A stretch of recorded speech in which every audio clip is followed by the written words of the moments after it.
Movie शुरू होती है बहुत ही मिस्टीरियस सीन को दिखाते हुए कि एक कंटेनर जैसा ट्रक एक रोड से गुजर रहा है। हमें ये तो नहीं दिखाया जाता कि उसके अंदर क्या है, लेकिन इतना जरूर हम जान पाते हैं कि उसमें कोई बहुत जरूरी चीज है, क्योंकि उसके साथ उन लोगों ने बहुत ज्यादा सिक्योरिटी भेजी है। इनफैक्ट ये कंटेनर आर्मी का ही होता है और उसके साथ सिक्योरिटी भी उनकी। लेकिन उसी रोड पर एक और कार होती है जिसमें एक न्यूली वेड कपल होता है। उन लोगों की गाड़ी पता नहीं कैसे उस ट्रक के साथ टकरा जाती है और इस वजह से बहुत बड़ा ब्लास्ट होता है। जिस कंटेनर को काफी ध्यान से उस ट्रक के साथ बांधा गया था वो हो गया था अब सेपरेट और वो खुल जाता है, और जो चीज उसमें से बाहर आती है वो हम सब देख के हैरान रह जाते हैं, क्योंकि वो कोई चीज नहीं, वो एक चीता जागता ज़ॉम्बी था। ये ज़ॉम्बी कुछ ज्यादा ही स्ट्रॉन्ग और फास्ट लग रहा था कि बाहर निकलते ही कुछ नहीं देखता, सारे सोल्जर्स को मार डालता है। अब जनाब उसी आर्मी में से ये 2 सोल्जर्स को मारता तो नहीं है, लेकिन उन्हें भी काट कर इन्फेक्टेड कर देता है। अब बन जाते हैं वो दोनों सोल्जर्स भी ज़ॉम्बीज। ये तीनों अब एक साथ हो जाते हैं। अब इन ज़ॉम्बीज में खास बात ये थी कि ये डम्ब नहीं थे, इनमें काफी अकल थी। तो ये लोग प्लान करते हैं कि हम लास वेगास जाएंगे, क्योंकि इनका प्लान था कि ये लोग वहाँ के लोगों को इन्फेक्टेड करके अपने जैसा बनाते हैं और अपनी एक पूरी आर्मी तैयार करें। और ये थे मूवी के कुछ स्टार्टिंग सीन्स।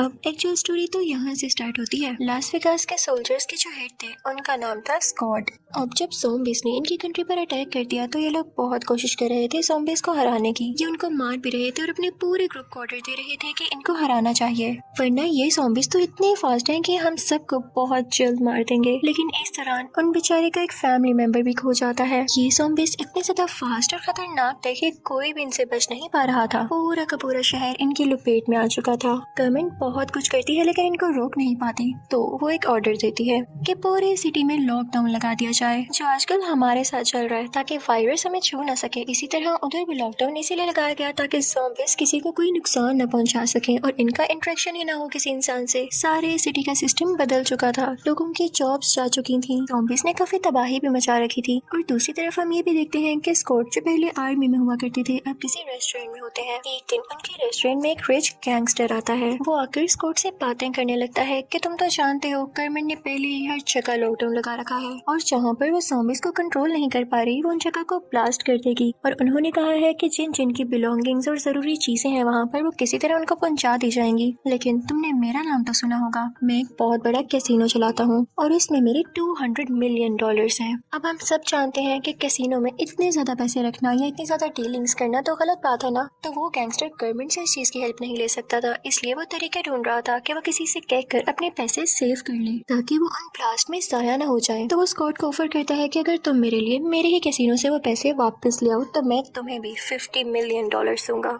स्कॉट को तो पहले अपने कानों पर यकीन ही नहीं आता और ना तो वो पहले ज्यादा इंटरेस्टेड था इस काम को करने में, लेकिन जब वो सोचता है कि $50 मिलियन उसकी जिंदगी चेंज कर सकते हैं तो क्यों ना मैं इस चीज को ट्राई करूं। तो वो गैंगस्टर स्कॉट को बताता है कि तुम्हारे पास 36 आवर्स हैं, यानी 1 और आधा दिन। उससे पहले पहले तुम्हें वो सारे पैसे मुझ तक लाने होंगे, चाहे जैसे भी लाओ, जितने मर्जी लोगों को अपनी टीम में ऐड करो, I don't care about it. अब वो गैंगस्टर स्कॉट का इंटरेस्ट देखते हुए उसे कुछ मैप्स देता है जो कि उसी कैसीनो के थे। वो उसे सारा कुछ समझा देता है। स्कॉट की एक बेटी भी होती है जो कि एक सोशल वर्कर होती है। अब इसी शहर यानी लास वेगास के बाहर एक रिफ्यूजी कैंप भी होता है जहाँ पे काफी मासूम और हेल्पलेस लोग रहते थे। उन्हीं में से एक लड़की भी होती है जिसकी 2 बेटियां होती हैं। अब स्कॉट की बेटी जो कि एक बहुत अच्छी सोशल वर्कर थी उसके पास जाती है और उससे कहती है कि आपका कोई इशू तो नहीं है। तो वो स्कॉट की बेटी से कहती है कि मुझे लास वेगास के अंदर से कुछ पैसे चाहिए, उसके लिए मुझे शहर के अंदर जाना होगा और मैं वादा करती हूँ कि मैं पैसे लेके आ जाऊंगी बाहर।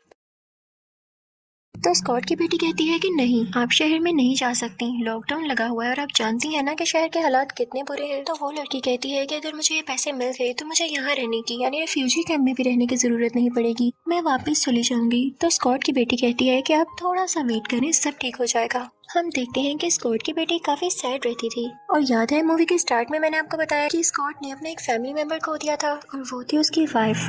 इनफैक्ट वो एक ज़ॉम्बी में बदल चुकी थी और वो आउट ऑफ कंट्रोल हो चुकी थी। उसे मारना ही सबसे बड़ा सोल्यूशन था, जिसको लेके स्कॉट काफी उदास रहा करता था क्योंकि उसी ने अपनी वाइफ को मारा। इसीलिए स्कॉट की बेटी भी डिप्रेस रहती थी। इसके बाद स्कॉट कॉल करता है उसे गैंगस्टर को और उससे कहता है कि मैं इस मिशन के लिए रेडी हूँ, लेकिन मुझे इसके लिए अपनी कोई टीम भी इकट्ठी करनी होगी। तो वो अपनी टीम में 5 लोगों को रखता है, 2 लड़कियां और 3 लड़के, जिनमें से एक लड़की पायलट होती है। एक लड़का ऐसा होता है जो किसी भी किस्म के लूप को खोल सकता था और एक लड़का बहुत अच्छा शूटर होता है। और इन तीनों के अलावा भी एक लड़का और एक लड़की होते हैं, यानी टोटल 5 लोग। स्कॉट उन लोगों से कहता है कि मैं इसके बदले में तुम लोगों को पैसे भी दूंगा, लेकिन तुम लोगों ने अपनी पूरी कोशिश करनी है। अब ये सारे लोग मिलकर उसे गैंगस्टर से मिलने जाते हैं, जहाँ पर वो गैंगस्टर इन्हें बताता है कि उसके अंदर जाने से पहले जाहिर सी बात है कि तुम्हें वेगस में एंटर होना पड़ेगा, लेकिन वहाँ तो बहुत सारे ज़ॉम्बीज़ हैं, तो तुम लोगों को जो पहला स्टेप करना होगा वो ज़ॉम्बीज़ को हराना होगा, उन्हें मारना होगा, और फिर तुम लोग बढ़ोगे कैसीनो की तरफ। और उसके बाद कैसीनो पहुँचते ही वो लड़की जो पायलट होती है अपने हेलीकॉप्टर के साथ उसकी रूफ पर इंतजार करेगी बाकी सबका, और वो आदमी जो कि लॉक खोल सकता है वो नीचे से लॉक खोलेगा और बाकी सारे लोग उसमें से पैसे लेके वापस ऊपर रूफ टॉप पे आ जाएंगे ताकि उस हेलीकॉप्टर में मिलकर भाग सकें। वो गैंगस्टर उनके साथ अपना असिस्टेंट भी भेजता है उन पर नजर रखने के लिए। फिर वहाँ से स्कॉट अपनी बेटी के पास जाता है और उससे कहता है कि बेटी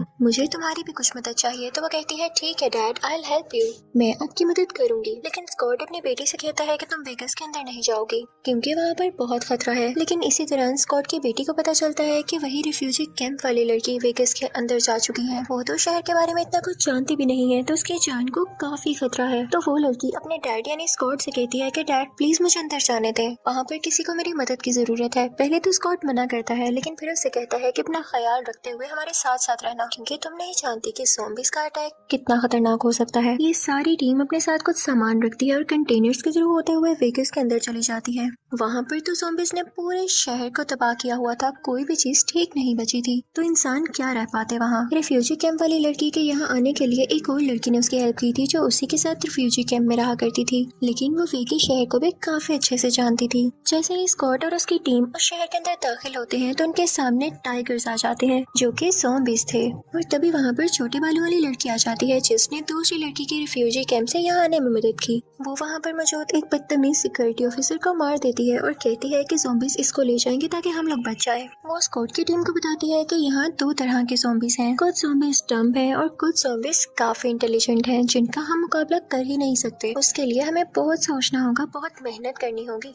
अब वहाँ पर वो छोटे बालों वाली लड़की उनसे कहती है कि हमें उस लड़की को भी ढूंढना है जिसको मैं रिफ्यूजी कैंप से यहाँ पर लेकर आई, वो पता नहीं कहाँ है, उसकी जान को खतरा है। तो स्कॉट और उसकी टीम कहती है कि हमारे पास ये करने के लिए वक्त नहीं है, हमारे पास सिर्फ 1 दिन है जिसमें हमें कुछ पैसे ढूंढने हैं, तो हम तुम्हारी मदद नहीं कर सकते। स्कॉट की बेटी इस बात को लेकर काफी सैड हो जाती है, लेकिन उसे अपने फादर की बात तो मानना थी, तो वो उनके साथ चल पड़ती है। वो लोग आगे बढ़ने लगते हैं और अंदर जाते हैं, लेकिन देखते हैं कि जो ज़ॉम्बीज़ वहाँ पर मौजूद थे वो तो सो रहे हैं। इनफैक्ट उनमें से कुछ ज़ॉम्बीज़ ऐसे थे जो दिन में सोया करते थे और रात में जागा करते थे।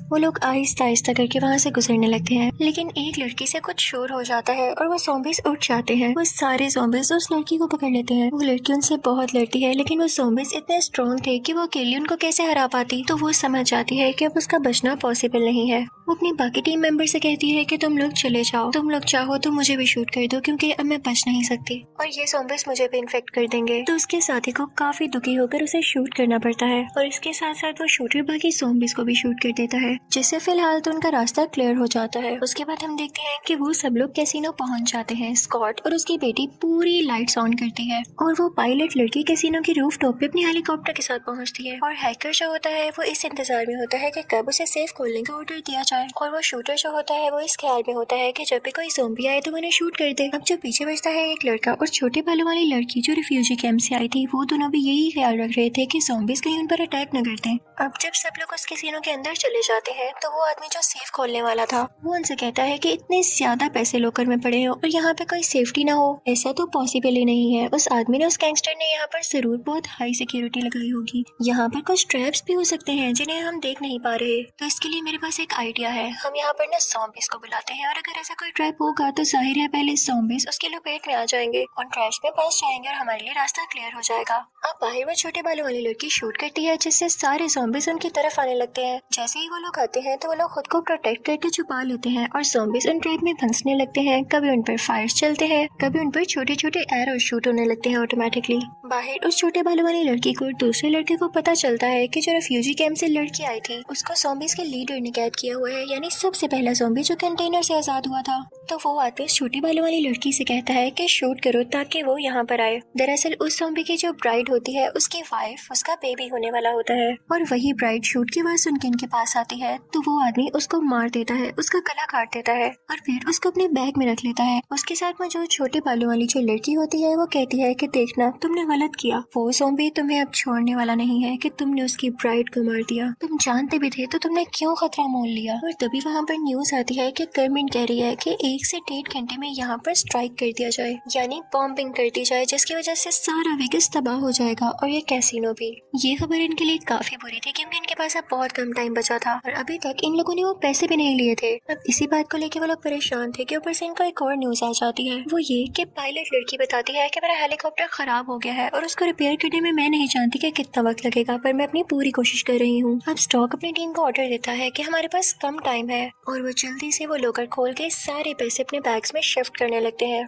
उतनी ही देर में वो मेन ज़ॉम्बी भी आ जाता है। उसको काफी गुस्सा होता है कि इन लोगों ने मेरी ब्राइड को मार दिया। वो अपनी ज़ॉम्बी फैमिली यानी ज़ॉम्बी टीम को ऑर्डर देता है कि इन पर अटैक कर दो। इसी दौरान हम देखते हैं कि स्कॉट की बेटी को एकदम ख्याल आता है कि वो रेफ्यूजी कैंप वाली लड़की मेरी काफी अच्छी दोस्त है और मैंने उसे कहा था कि मैं उसकी मदद करूंगी। वो ज़ॉम्बीज़ के कब्जे में है, पता नहीं वो किस हाल में होगी, तो वो छुप कर उसे ढूंढने चली जाती है। जब स्कॉट को ये पता चलता है कि उसकी बेटी यहाँ पर नहीं है तो वो उसके पीछे जाने लगता है और उसके वहाँ से निकलते ही बाकी सारे ज़ॉम्बीज़ उसकी टीम पर अटैक कर देते हैं, जिसके दौरान एक लड़की मारी जाती है। लेकिन यहाँ पर मूवी में एक और ट्विस्ट आता है। उस गैंगस्टर का असिस्टेंट इन लोगों के पास आता है और स्कॉट की पूरी टीम को उस कैसीनो के बेसमेंट में बंद कर देता है। वो सब लोग काफी हैरान होते हैं कि कैसा मजाक है, तो वो उनसे कहता है कि हैरान क्यों हो रहे हो, ये तो हमारा प्लान था।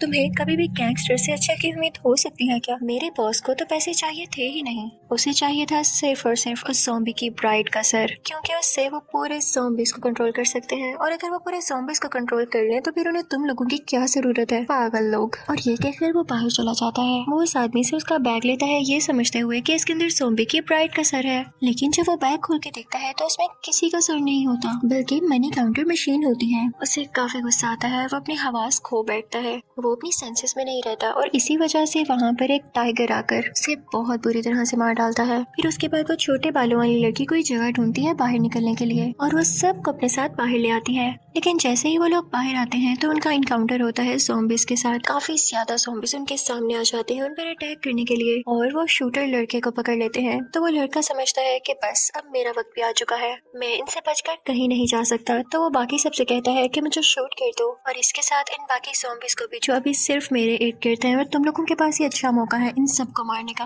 दरअसल उस बेचारे ने भी उसी लड़की की तरह कुर्बानी दी होती है, सेक्रीफाइस किया होता है। अब स्कॉट की टीम को उसको पूरे ज़ॉम्बीज़ के साथ मारना पड़ता है, जिससे वो सब लोग काफी सैड हो जाते हैं। दूसरी तरफ हम देखते हैं कि स्कॉट की बेटी अभी भी उसी रिफ्यूजी कैंप वाली लड़की को ढूंढ रही होती है, लेकिन तभी उसके सामने वही सिक्योरिटी ऑफिसर आ जाता है जिसे रिफ्यूजी कैंप वाली दूसरी लड़की ने मारा था। लेकिन वो आदमी अब खुद एक ज़ॉम्बी बन चुका था, बहुत खतरनाक वाला। अब वो सब जाते हैं रूफ टॉप की तरफ, स्कॉट भी और वो छोटे बालों वाली लड़की भी। तभी वहाँ पर वो ज़ॉम्बी लीडर भी आ जाता है, यानी सबसे पहला ज़ॉम्बी। तो वो छोटे बालों वाली लड़की उससे कहती है कि पीछे हट जाओ और साथ ही वो उसकी ब्राइड का सर भी निकालती है किसी दूसरे बैग से जो उसने छुपा रखा था। वो कहती है कि मैं इसको डिस्ट्रॉय कर दूंगी, तुम यहाँ से चले जाओ। वो ज़ॉम्बी लीडर कुछ पीछे होने लगता है, लेकिन तभी वो छोटे बालों वाली लड़की देखती है कि स्कॉट हेलीकॉप्टर में बैठ चुका है और इसी बात का फायदा उठाते हुए वो ज़ॉम्बी लीडर उस छोटे बालों वाली लड़की पर अटैक कर देता है और उसे जान से ही मार डालता है, क्योंकि मैंने आपको बताया ना कि वो कितना तेज था। लेकिन वो बेचारी लड़की भी मरने से पहले उसकी ब्राइड का सर नीचे गिरा देती है, जिससे उसका सर क्रश हो जाता है। क्या आप जानते हैं कि ज़ॉम्बी की ब्राइड का सर जिंदा था, यानी अगर उसे अभी भी उसकी बॉडी के साथ लगा दिया जाता तो वो दोबारा से जिंदा हो सकती थी। इसलिए उस लड़की ने बहुत अच्छा काम किया जो उसका सर क्रश कर दिया ताकि वो दोबारा ना जिंदा हो सके। स्कॉट जब हेलीकॉप्टर में बैठा होता है तो उस पायलट लड़की से कहता है कि हम वो सारी मनी अपने साथ नहीं लाए और उसे सारी प्लानिंग बताता है उस गैंगस्टर की, और ये भी बताता है कि मेरी बेटी खो चुकी है और अब मुझे उसको ढूंढना है। दूसरी तरफ हम ये देखते हैं कि स्कॉट की बेटी ने उस रिफ्यूजी कैंप वाली लड़की को बचा लिया होता है, लेकिन उनके पीछे वो सिक्योरिटी ऑफिसर भी होता है जो कि अब ज़ॉम्बी बन चुका था। लेकिन स्कॉट की बेटी काफी ब्रेव होती है, वो उसे भी मार डालती है। लेकिन इसके फौरन साथ ही वो ज़ॉम्बी लीडर भी वहाँ पर आ जाता है अपने बाकी ज़ॉम्बी साथियों के साथ और स्कॉट की बेटी पर अटैक करने की कोशिश करता है। लेकिन स्कॉट भी बहुत मेहनत के बाद उस जगह पर पहुँच चुका था जहाँ पर उसकी बेटी थी। वो अपनी बेटी को और दूसरी लड़की को वहाँ से लेके फौरन से निकल जाता है। ये सारे लोग जल्दी से रूफ टॉप पे भाग कर आते हैं ताकि हेलीकॉप्टर में बैठ के वहाँ से भाग सके, लेकिन वो तेज ज़ॉम्बी यानी ज़ॉम्बी लीडर भी उनके पीछे पीछे आने लगता है और वो साहिब तो हेलीकॉप्टर के अंदर ही जंप लगा देते हैं और अब फाइट होने लगती है स्कॉट की और इसी ज़ॉम्बी की। ये दोनों बहुत लड़ते हैं और इसी दौरान वो ज़ॉम्बी स्कॉट को काट लेता है, लेकिन फिर भी स्कॉट हिम्मत करते हुए उसे शूट कर देता है, जिससे वो ज़ॉम्बी लीडर हमेशा के लिए मारा जाता है। लेकिन बैड लक ये था कि अब एयर स्ट्राइक्स होने में, बॉम्ब्स एक्सप्लोड होने में सिर्फ और सिर्फ 5 मिनट बाकी थे। इन लोगों को फौरन उस जगह से निकलना था, लेकिन इस लड़ाई के दौरान उस फीमेल पायलट को भी गोली लग चुकी थी। स्टिल वो बहुत मुश्किल से जहाज उड़ाती है और वहाँ से जैसे ही लोग निकलते हैं तो फौरन से ब्लास्ट शुरू हो जाते हैं। लेकिन इस एयर स्ट्राइक की वजह से उनके हेलीकॉप्टर को भी काफी नुकसान पहुँचता है। इसमें तो वो बेचारी फीमेल पायलट भी मारी जाती है, वो रिफ्यूजी कैंप वाली लड़की भी, और बेचारा स्कॉट काफी ज्यादा जख्मी होता है। इस हमले में स्कॉट की बेटी बच चुकी थी। वो अपने डैड के पास आती है और उसे कहती है कि आई एम सॉरी, मैंने आज तक कभी आपकी बात नहीं मानी, हमेशा आपकी बात टाली, आपसे नफरत की कि आपने मेरी मॉम को मार दिया, लेकिन आप भी अपनी जगह सही थे, क्या आप प्लीज मुझे माफ कर सकते हैं। तो स्कॉट कहता है कि मेरी बेटी, तुम कैसी बातें कर रही हो, तुम अपना ख्याल रखना बस। तुम जानती हो कि मैंने वहाँ से कुछ पैसे चुरा लिए थे कि मैं तुम्हें दूंगा, मेरे पास तो और कोई नहीं रहा, तो ये मेरे भी किस काम के। इसी के साथ स्कॉट अपनी बेटी को कुछ पैसे देता है। इसी के साथ स्कॉट बेचारे को कुछ होने लगता है, क्योंकि उसे उस ज़ॉम्बी ने जो काट लिया था। वो अपनी बेटी से कहता है कि मेरी बेटी, मुझे शूट कर दो, कहीं मेरी वजह से किसी को कोई नुकसान न पहुंचे। तो उसकी बेटी रोते रोते अपने फादर को शूट कर देती है, क्योंकि उसे ऐसा करना पड़ा था।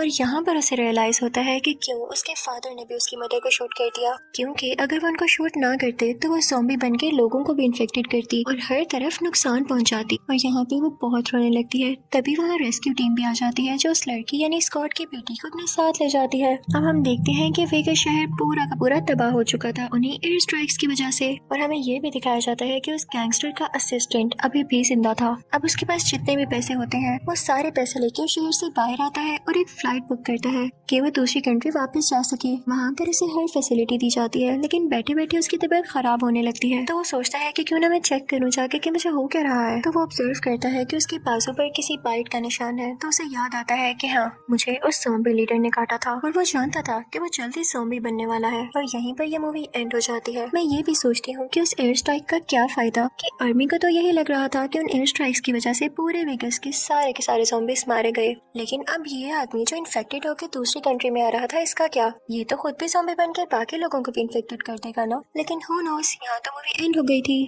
Thank you for watching.